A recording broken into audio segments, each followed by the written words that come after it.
Okay, welcome. Our today topic is about electric field. Electric current. Why electric current ilalla? Jalqaba osoo isa laalin durattimu something about matter ilalla.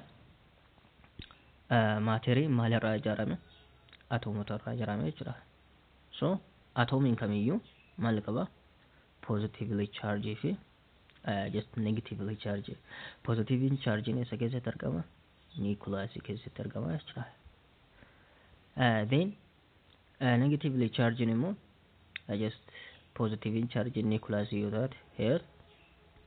Then electron immoo nucleus marsee argama jechuudha. So around nucleus move godha. Fixed dhaan miti jechuudha. Then electron move godhani jechuudha. Around the nucleus jechuudha. So metaalonni electron tokkoo fi achi ol one or more than one maalinni valence shell irraa qabanii jechuudha. Isaan kunniin loosely jechuun kan sirriitti walitti atoomii isaanii wajjin kan sirriitti walitti hin qabamanii jechuudha. Jechuun energy salphaa fayyadamneet energy xiqqaa fayyadamneet elektiroonii kana gallakkisuu dandeenya. Maalirraa? Meetaalotarraa jechuudha. So elektiroonni akkasitti move godhan kunniin maal inni free electrons jedhama.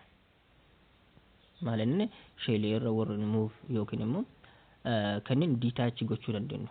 Atoomii sanarraa adda baasuu kan dandeenyu sanaan maal inni free electron jenna. So conductoring or something substance yookiin immoo elementiin maal inni abundance electron free warra electron gahaa warri qaban sun maal inni conductor jechuudha. So conductor kana keessa just kunin conductor wayaa jennu as keessatti free electron kennuu hin dandeenye jechuudha. So electron as keessa jiran socho'uu hin dandeenye jechuudha. Maal inni randomly socho'uu dandeenye jechuudha. So isaan kana maal inni conductor jennaan. Conductoring karaa biraatiin maal inni substance yookiin immoo wanta electricity dabarsuu danda'u pass gochuu danda'u jechuudha. Electricity pass gochuu danda'u. Kan biraa immoo faallaa conductor maaltu jira? Insulator. Fakkeenyaaf waayirii tokko yoo fudhan shiboo elektirikii tokko yoo fudhan just shiboon keessaas ol conductorudha. Kan alaarraa itti marfamee jiru pilaastikiin sun immoo insulator jechuudha. Hin dabarsu jechuudha. Elektirikii hin dabarsu. Kan biraa immoo semiconductor kan jedhamutu jira.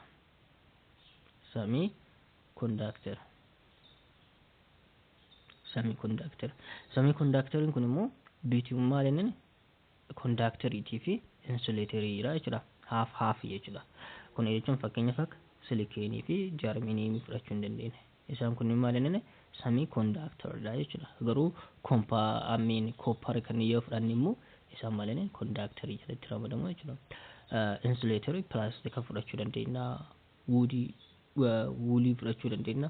Wantoota electricity dabarsuu hin dandeenye jechuudha. Okay, good. Isa kana jechuudha. Later. So amma free electroniin meetaal irra jiru conductorii irra jiru kun maal inni randomly move godha. Jechuun kallattii tokkotti hin deemu jechuudha. Fakkeenyaaf kun elektiroonii yoo taate elektiroonii achi keessa elektiroonota kunniin elektiroonii ataamii san keessa jiru haa jenna. Tuniin garna yoo deemte kun kallattii kana kun kallattii san kallattii biraa just randomlyidha. Just systemized osoo hin taane randomlyidha. Randomlyin kun immoo maal inni neetiin isaa movementiin hin jiru. No net motionidha. So kanaafuu charge maal inni charging hin yaa'u. Here in general due to this random motion randomly motion ta'u malee haa deemu malee there is no net transfer of charges. Charging transfer in ta'u.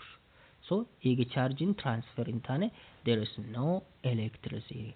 Electricity wanti jedhamu charging dirqama bakka tokkorraa bakka biraatitti yoo sochee just yeroo sanatti maal jenna karantiin jira jenna. Good. So kanaafuu karantii akka yaa'u gochuudhaaf maal nu barbaachisa? Just conductoriin jiraachuu qaba. Simply conductoriin jiraachuu qaba. Conductorii wayii jiraachuu qaba. Now conductorii kana irratti immoo somewhat force wayii apply goone. Force maali elektiroonii kana dhiiba. Amma chargiin maaliidhaan keerdi ta'a? Keerdi by elektirooniidhaan baadhatamaa jechuudha. Chargeonni maaliin baadhatamanii deemanii? Elektirooniidhaan baadhatanii deeman somewhat. So force wayii yoo apply irratti goone maal irratti? Conductor wayii irratti. Then charging kunniin maal move gochuu eegalan? Maaliidhaan? Elektirooniidhaan baadhatamanii move godhan. So kanaafuu chargiin elektiroonii yommuu baadhatamanii deeman negative terminaalii irraa gara positive terminaalii deeman. Sababni isaa elektiroonii negatively charged waan ta'eef maaliidhaan harkifamu? Gara positivaatti harkifamu. So yeroo kanatti immoo I is equals to Q over time argannaa jechuudha. Kana jechuun chargiin kenname wayii yeroo wayiitti fudhatee jirti. Eeriyaa wayii keessa yoo darbe, eeriyaa kenname keessa yoo darbe, taayimii wayii keessatti yommuu san maal inni kaarantii argannaa jechuudha. So kanaafuu dirqama maal qabaachuu qabna? Force wayii kanin apply irra ta'u. Forcein sun maal inni? Potential difference dha. Inni kun maal kenna? Potential difference kun yoo baate just in conductor wayii irratti apply yoo ta'e maal inni free electronin sun maal inni akka push ta'u taasisaa jechuudha. Akka deemtu taasisa. Kanaafuu potential difference kun maal inni akka electronin or chargeonni yaa'an kan taasisu jechuudha. Okay, potential just power yaa jennu yookiin immoo humna yaa jennu yookiin or energy yaa jennu. Kana jechuun humna waa dhiibu jechuudha. Difference jechuun dirqama fixeewwan lamaa gidduu jiru. Positive fi negative gidduu just difference jiraachuu qaba. Just gradient. So gradient wayii jiraachuu qaba. Fakkeenyaaf wanta amountii walqixa ta'e wayii. Fakkeenyaaf isa kana keessa just waterii jira jennu. Okay. Isa kana keessas waterii jira jennu, something bishaantu jira jennu. Bishaan jira lamaan kanneen keessatti yoo guutuudha. So amma asirraa gara asitti yoo bishaan transfer gochuu barbaanne immoo hin deemu. Sababni isaa maal inni garaagarummaan jira lamaan iyyuu hin jiru jechuudha. Jara lamaanuu are the same. Garuu immoo just qaruuraa tokko keessa, booteelii tokko keessa bishaan somewhat jira. Just qaruuraa biraa keessa immoo there's no water. Bishaan hin jiruush. As keessa no water. No water. Amma asiin kana open gooneet gara kanaatitti tubbuudhaan maal inni transfer gochuu hin dandeenya jechuudha. Because maal inni there is potential difference. Garaagarummaan gradientiin hin jira. Isa kana jechuudha. So elektrikiin illee bifa sanaan humni dhiibu yoo garaagarummaan jiraate bakka tokko xiqqaa ta'e bakka tokko high yoo ta'e bakka high irraa gara bakka xiqqaa sanatti dhiibaa jechuudha. Sanaaf potential difference sanaaf akkana jennee jechuudha. Kanaaf potential difference. Okay. Good. Mee gara pointii itti aanu ta'a jennu. Amma positive charging yoo taate from higher electrical potential guddaarraa gara lower electrical potential deemaa jechuudha. Yoo charging keenya positive taate, look, charging keenya positive yoo taate maal inni higher electrical potential to lower deema. Garuu yoo negative taate charging keenya immoo faallasaniiti lower to upper deemaa jechuudha. Isa kana. Okay. So batteriin immoo yookiin immoo electric cell sun creates maal inni potential difference sun akka uumamu taasisaa jechuudha. Potential difference uumame taanaan just from higher potential to lower or lower to higher deemaa jechuudha. Wanti keenya difference waan uumameef kanaaf karantiin or charge'n sir transfer ta'uu ni danda'u jechuudha. Okay. Okay. Let us define what is electric current. Electric current ka jennu maalini? Now, here electric current jechuun rate flow of charges. Rate flow of charges through a given cross-sectional area. Kanaaf simply current ka jennu yaa'insa maaliti? Charjota area wayii keessa darbu jechuudha. Isa kanaan maal jenna? Just a current jenna. Here fakkiin ta'e wayii jira. Naaf fakkeenyaaf irratti yommuu ilaaltan just wooteriidhaan fudhatan. Amma pointiin jarri lamaanuu irra jiran here pointii asiitii fi asii walqixa. So kanaafuu wooteriin transfer ta'uu danda'u. Wooterii yaa'uu hin danda'u. Bishaan yaa'uu hin danda'u. Garuu immoo tokko immoo high ta'e kun immoo low yoo ta'e bishaan gidduu kanaan deemuu danda'a jechuudha. Kanaaf baateriin maali akka isa akkanaa uumaa jechuudha. Difference akkanaa uuma. Sanaaf potential difference jennaan.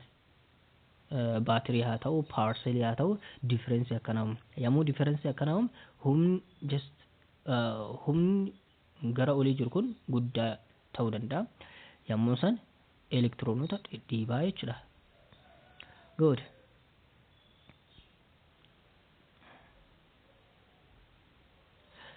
So potential difference bira yommuu dhufnu fakkeenyaaf potential difference A irra jiruu fi B irra jiru the same dha. Isa kana. Garuu immoo baaterii yommuu fudhan amma isa kanaaf no current. Currentiin hin jiru maaliif there is no potential difference dha. Potential difference hin jiru. Sababni isaa lamaan iyyuu walqixa waan ta'eef potential difference yaa'uu hin danda'u jechuudha. Yoo walqixa ta'e tokko gara tokko yaa'uu hin danda'u equal waan ta'eef. But yoo baaterii finneet wire kanatti just B irratti jechuudha. Look at the B. Amma B irratti asitti finneet just baaterii wayii apply goone jechuudha. Here isa kana jechuudha. Apply yommuu goone maalinni creates baateriin kun maalinni create maal godha? Potential difference uumaa jechuudha. Potential difference at pointii kanatti pointii A irratti maalinni is so high dha. B irratti immoo asitti B irratti immoo maalinni low dha. So kanaafuu current from higher to low deemaa jechuudha. Amma currentiin socho'uu danda'a jechuudha. This is kanaafuu amma pointii A fi B no potential difference hin jiru. Kanaafuu there is no current, but in B there is a potential difference. Potential kanin pointii plus irra jiru greater than kan minus irra jiru. So currentiin follow ta'a jechuudha. A to B follow ta'a jechuudha. Okay. Here currentiin just yaa'insa maaliiti? Yaa'insa chargeotaati jechuudha. Yaa'insa chargeotaati. Now kunin maalinin positive dha. Area wayii keessa darbaara jechuudha. Kanaaf inni kun maalinin current dha. Area kana keessa darbaara badhina kana keessa darbee jechuudha. Just badhina kana keessa darbeera wanti kunneen. So kanaafuu time wayiitti fudhate. So kanaaf inni kun current ta'eera jechuudha. Currentiin direction maaliti? Direction positive charge dhaan the same dha. Good. So kanaafuu net chargein kennamaadhaan kennama here. Net charge net current given by I is equals to Q over T dhaan kenna.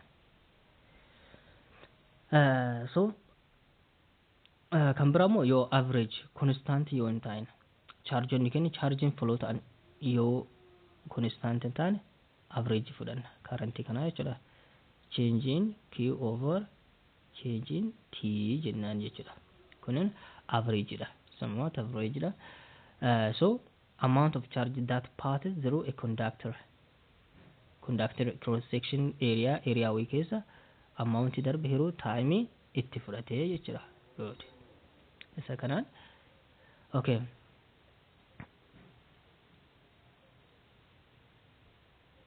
if the rate at which charge flows changes and time, current also changes. Yoo kan just charging change ka ta'u taate current also change dha.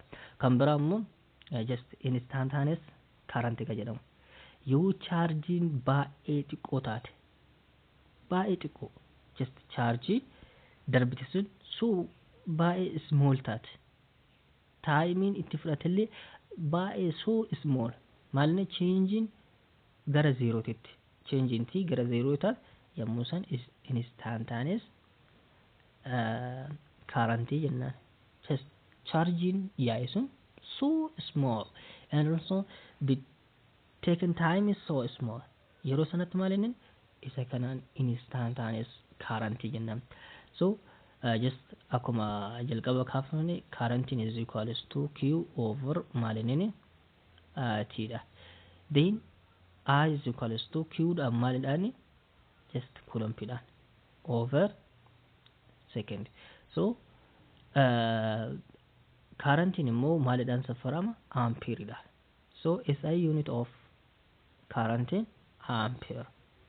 So 1 ampere is equals to isa kana ta'a jechuudha. 1 ampere is equals to 1 coulomb per second jechuudha. Good. Okay. Kan biraa immoo just current maalinni scalar has no direction jechuudha. Direction hin qabu kallattiidhaan ibsinu jechuudha. It's simply we explain only with its magnitude qofaan lafa keenya malee we do not just describe it with direction. Isa kana jechuudha. Okay. Fakkeenyaaf here there is example hin jira. Charging 120 coulomb ta'u yoo wire coulomb keessatti in 1 minute keessatti darbe what is current jechuuf deema. So Q'n keenya 120 coulomb dha. Good. Over 1 minute gara secondiitti meeqa ta'a? 60 secondii ta'a. Yoo kana isaa hirri maal ta'a? 2 ampere ta'a jechuudha. Isa kana ta'a. Kun immoo easy question dha. Let us move to the next point. Now point in biraa yaa'insa maaliiti? Yaa'insa just current fi electronic. Now graafii kanarraa understand gochuu dandeettan sirriitti jechuudha. Sirriitti understand gochuu dandeettan. Asitti negative terminalidha. Asitti positive terminalidha. Here negative terminal, positive terminal. Now electronin eessarraa gara eessaatti deema? Negative to here. Xiyyaan kun kan electroniti. Negative irraa gara positiveatti yaa'a jechuudha. Sababni isaa maaliin? Sababni isaa electronin negative charge waan qabuuf. Kan isa harkisu maaliin? Positive. Sanaaf inni negative irraa gara positiveatti yaa'a jechuudha. Kan biraa immoo currentiin kan yaa'u positive irraa gara negativeatti yookiin immoo high potential to lower potential. Potential asii fakkeenyaaf dhibba yoo taate inni asii 0 dha. Kanaafuu there is potential difference dha jechuudha. Maafi potential energy asii ergine potential asii deemee fakkeenyaaf asitti 90 ta'ee asitti 80 ta'ee asitti 70 ta'ee something asitti 50 ta'ee asitti 40 ta'ee asitti just 20 ta'ee 10 ta'ee asitti 0 ta'a. Just potentialin as keessa jiru just current kana fudhatamaa just asirratti yommuu 0 ta'a jechuudha. So there is a potential difference in giddu kanatti. Kanaaf currentin positive irraa gara negativeatti yaa'a jechuudha. Kun amma wantiin isaa wal dhabeera. Kallattiin isaa. Silaafuu maal jenna? Currentin is equals to maal jenneen? Q over T. Kana jechuun Q jechuun number of electron times charge of electron jechuudha. Over T jechuun dandeenya easily. Q jechuun kana represent ta waan ta'eef. So kun amma elektirooniidhaan baadhatame deema. Amma I is equals to NE over T jechuun inni kunii fi kun dirqama kallattii tokko ta'uu qaba. Why amma garaagarummaa qaba jechuudha asirratti. Flow of electron kallattii biraati, flow of current kallattii biraati. Why? Reasoning kana ammoo historical background isaa yommuu ilaalle osoo elektirooniin argaminiin dura karantiin qo'atame jechuudha. Yommuu sanatti kan argamee jiru prootoonidha. Maalinni positive chargeidha. Kanaaf chargeonni maaliidhaan baadhatamanii deeman jedhamee assuum godhamaa ture prootoonidhaan argama. Baadhatamee deemamaa jedhamee ture. So sababa sanaaf prootooniin positive irraa gara negative adeema. Kanaaf karantiin illee kallattii prootoonii hordofaa jedhamee convention waliigalteedha kun. Convention current jedhama inni kun. Convention current jedhama. Inni immoo realityidhaan karantiin kallattii kana deema. Kun immoo real current jedhama. Good. Garaagarummaan isaa kana. Convention current yoo taate positive irraa gara negative. Real current yoo taate negative irraa gara positive atti socho'aa jechuudha. Okay, good.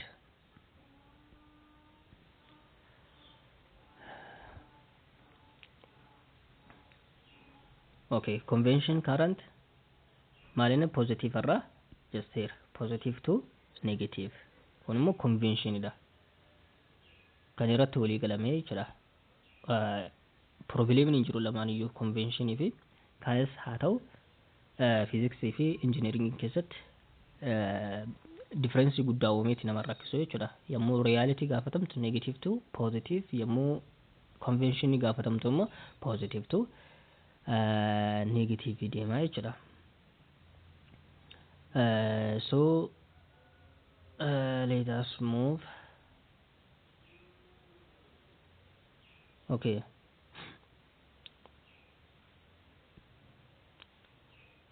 Kun wanta biraa qaaqa.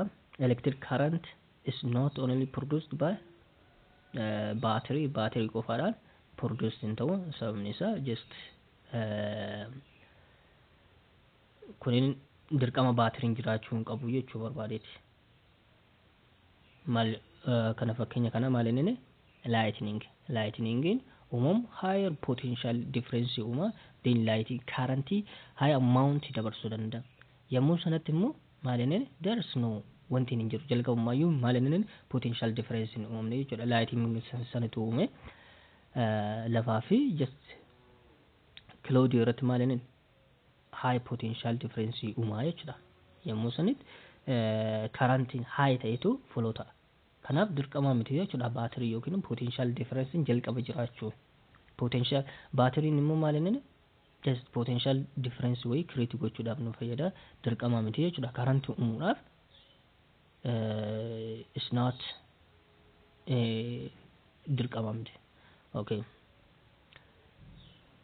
Let us move. Okay. Comparable here. Electric bulbs glow as soon as we switch the battery. How? Kana jechuun yommuu switch ban balbiin or ampuliin yeroo san battalumatti banama. Kun immoo maaliif? Speed of electron fi speed of light wal qixa kan just immediately banamu. Now speed in isaanii wal qixa miti. Kan speed electroni just typical drift velocity of electron and the wire isa kana baay'ee xiqqaadha jechuudha. So immediately akkamitti banama switch amma immediately akkaataan itti banam just through electric field dhaan electric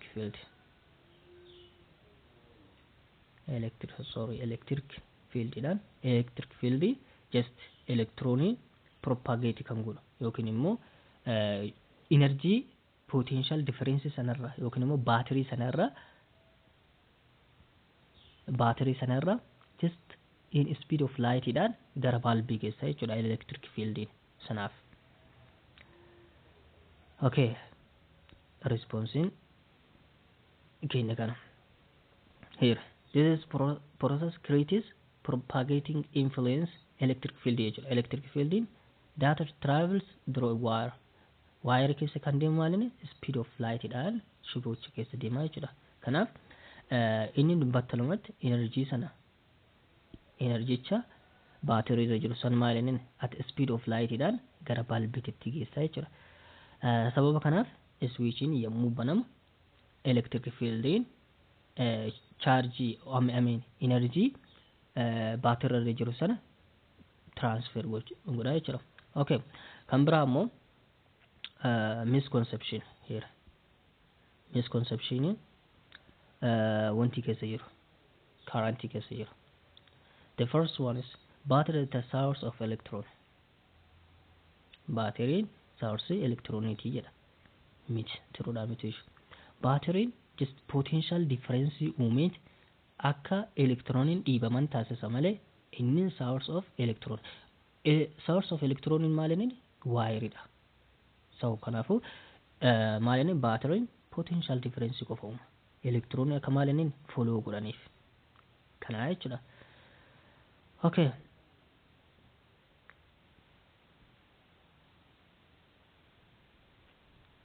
Okay. Kambramu, we often use phrase like charging the battery in mobile. My mobile phone battery has no charge. Kanan jenna. Sentence kunin sirriidha yoo jenne ilaala. Sentence kunin just sirriidha miti karaa tokkoon. Garuu charge sana yoo kan charging jedhamu sun akka enerjiitti ilaalaa jiran sirrii ta'uu dandeenya. Garuu jalqabumaayyuu maalinni meeshaan sun charge irra tolfameera jechuudha. Just maateri waan ta'eef moobaayilii haa jennu yookiin or computer haa jennu maalinni maateri something maateri irraa hojjetameera. Maateriin sun immoo atoomii irraa hojjetameera. Atoomiin immoo just charge hin qaba jechuudha. So kanaaf jalqabumaa silkiin keenya maalinni charge hin qaba. Kan inni dhabe maalinni energy dhabe jechuudha. Energy dha malee charge jechuu hin dandeenyu jechuudha. Okay. Just kunin charging yommuu yaa'u jechuudha electroniin cross section area way keessa yommuu darbu just akkaataa agarsiisu. Okay, here kunneen warra kutaa 10 ilaallatu. So gaafii kana final irratti weeduu gaafilee kanneen addatti hojjetama. We'll do it. Okay. Aga video biraatti wal arginutti nagaatti.